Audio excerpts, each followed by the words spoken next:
আসসালামু আলাইকুম। বাংলাদেশে বিভিন্ন মিডিয়াতে ফেসবুক সহ বিভিন্ন মিডিয়াতে যেটা হলো এখন আজকে ২ দিন তোলপাড় চলতেছে সেটা হলো যে বাংলাদেশের স্বাধীনতার নতুন ঘোষকের নাম প্রকাশ করছে জমায়েত রামি সাহেব। উনি গত ৫৪ বছর ধরে এই নামটা ঘোষণা করতে সুযোগ পায়নি।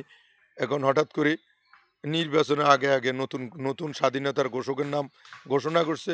গত ৫৪ বছর ধরেই যার নাম ঘোষণা করছে অলি আহমেদ সাহেব নিজেও নিজের নামটা প্রকাশ করতে পারেন নাই।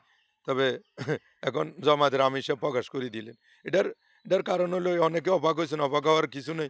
এটাতে বোঝা গেছে এরা বাংলাদেশের স্বাধীনতা বিরোধী ছিল। বাংলাদেশ স্বাধীন হয়েছে, এখনো তারা মানিয়ে নিতে পারতেছে না। এটা একটা কারণ।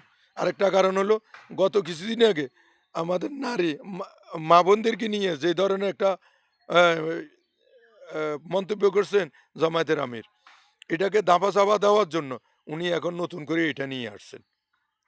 তো আসল কথা হইলো শাক দিয়ে তো মাছ ঢাকানো যায় না। ঘটনা হইলো উনারা স্বাধীনতা বিরোধী ছিলেন এটা মানুষে জানে। উনারা এখনো এটা বুঝাইতে চায় যে উনারা এখনো বাংলাদেশের স্বাধীনতা বিশ্বাস করে না। এবং সেইজন্যে বিভিন্ন ধরনের মন্তব্য করে বাংলাদেশকে একটা বিচ্ছিন্নগুলা অকার্যকর রাষ্ট্র প্রতিষ্ঠিত করতে চেষ্টা করতেছে। এটা হলো যে অ তার কারণ। আর অনেকে অবাক হইছেন, অবাক হওয়ার কিছু নেই।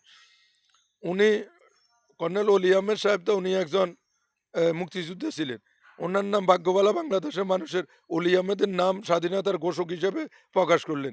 যদি ডাক্তার শফিকুর রহমানের নাম উনি নিজে অথবা জামায়াতে ইসলামের কোনো নেতার নাম যদি ঘোষণা করে দিত বাংলাদেশের স্বাধীনতার ঘোষক হিসেবে, তাহলে এখানে অবাক হওয়ার কিছু ছিল না। অতএব ওনাদের কোনো কথা নিয়ে অবাক হওয়ার কিছু না। উনারা মুখে একটা বলে, করে আরেকটা।